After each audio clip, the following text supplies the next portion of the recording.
So I was really breaking from tradition, and it was like a graduation lunch we were having, and they had my dad come and talk to me, and my dad takes me outside, and he's like, listen, and this is some advice that applies to all you acting students. He says, to be an actor is a lonely life. Everybody wants to make it, and you might not make it. And I said to my dad, well, that depends on what making it is, Dad. He was a smart-ass kid. Yeah. It depends on what making it is, Dad. He says, what do you mean? I said, well, you're a teacher. I said, if I could make a teacher salary doing comedy, I think that's better than being a teacher. And he started laughing. He said, if you keep that attitude, I think you should go. He said, but name your price in the beginning. If it ever gets more expensive than the price you name, get out of there. Mm-hmm. Thus, Africa.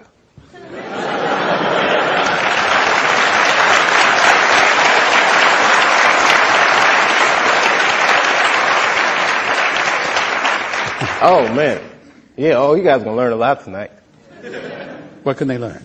You know, like you guys are students now, so you're idealists, but you don't know about where art and corporate interests meet yet. Just prepare to have your heart broken. Like, in a way. You see him laughing that evil laugh?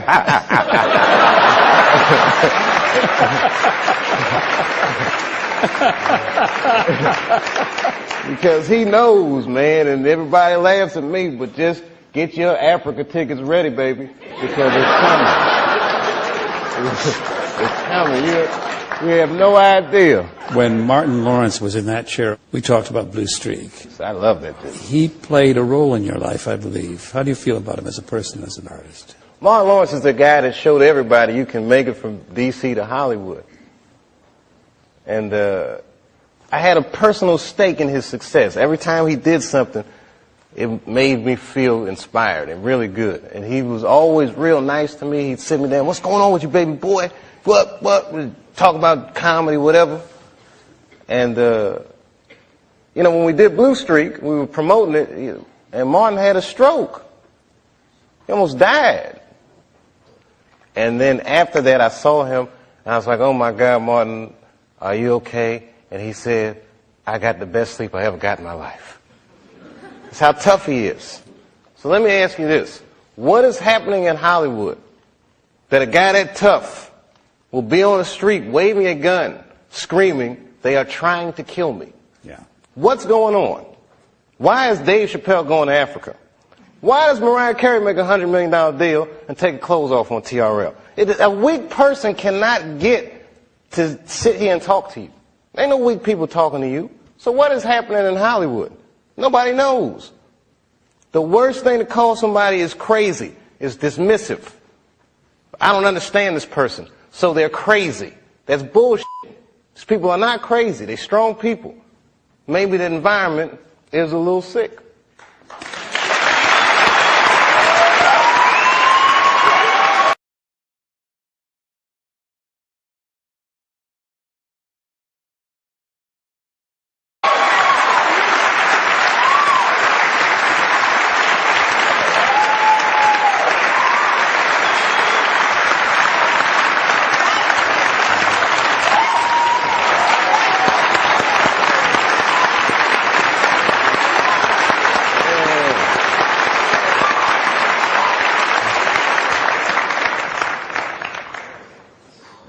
Oh, I'm dropping dimes tonight.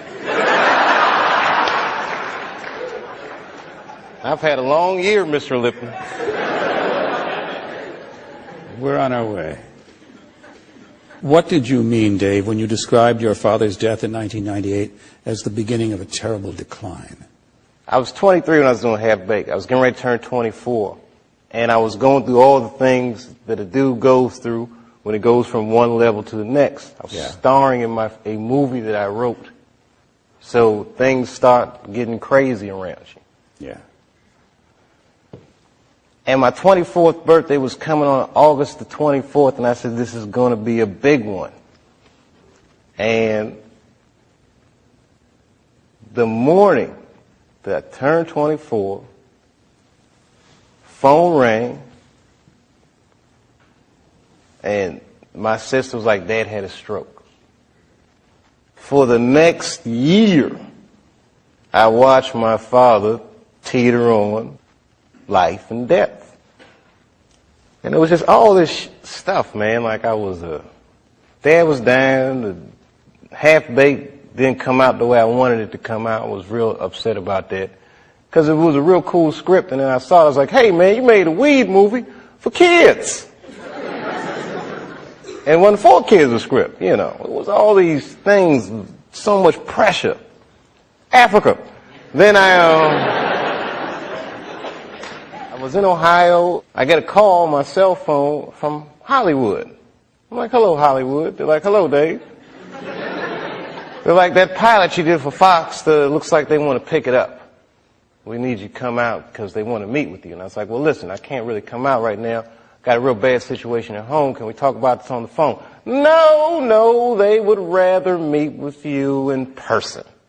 But you know, like the whore that they turn us into. I jumped on that plane and left my father's bedside, which I regret to this day. And I went out and I sat with these people in this room. And if you can imagine a large circle of people, and I was 12 o'clock, the black dude. Yeah, Dave, we really liked the show, but the pilot episode was about me getting booed off stage at the Apollo. They go, but what are we going to do about it? I mean, there's not really any white people in it. So, well, it's about the Apollo. It's not really white. Well, we were thinking about the girl on the show. We didn't think she was that funny, not that good looking. I think we should recast her.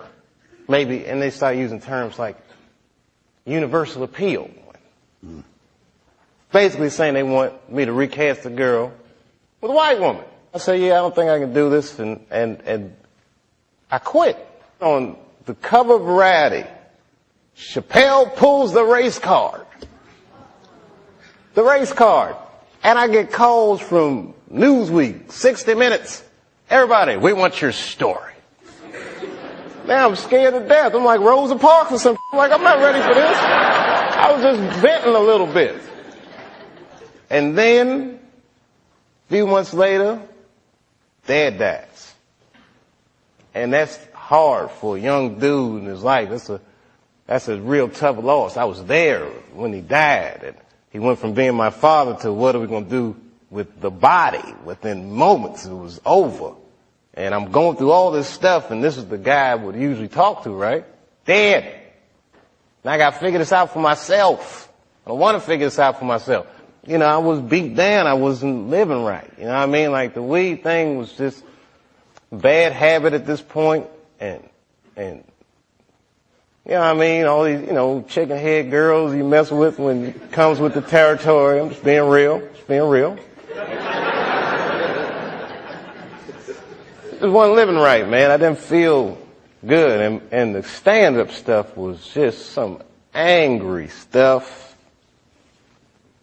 It was just like I was kind of bottoming out. But when my dad died, because I've been commuting back and forth to Ohio so much, that's when I bought the farm, which I called the F*** you Hollywood farm. Did you stay in Yellow Springs for a while? I live there to this day. I live there to this day. I'm raising my kids there. Look, man, at that point in your life, it's something so real in contrast to what Hollywood is, a very powerful illusion. And when your dad died, it kind of just broke the spell. Like, oh, this is bullshit. Look, I've been spending so much time doing this. What about my family? What about my friends? Wait, whatever happened to my friends? Damn, I don't even have any friends. Ugh. So I bounced, man. New Year's Eve, 1999, I moved into that farm, and that was it. As far as I was concerned, I was done with show business.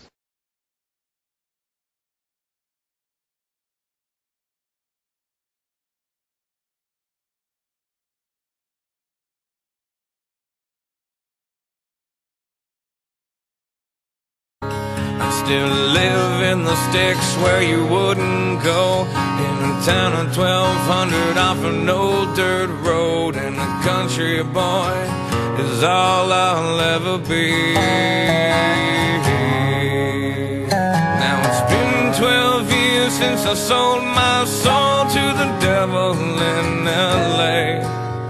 He said, sign your name here on the dotted line, and your songs they all will play.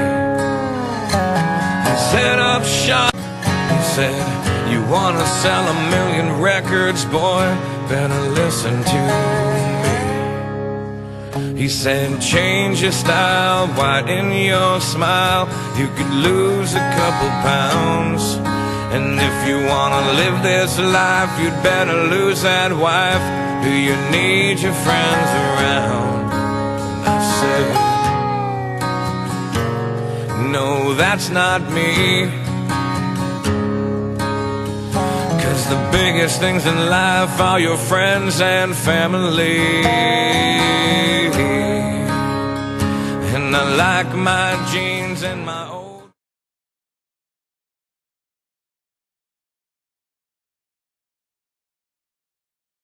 with Martin and you, that when you play white dudes, I can talk like that.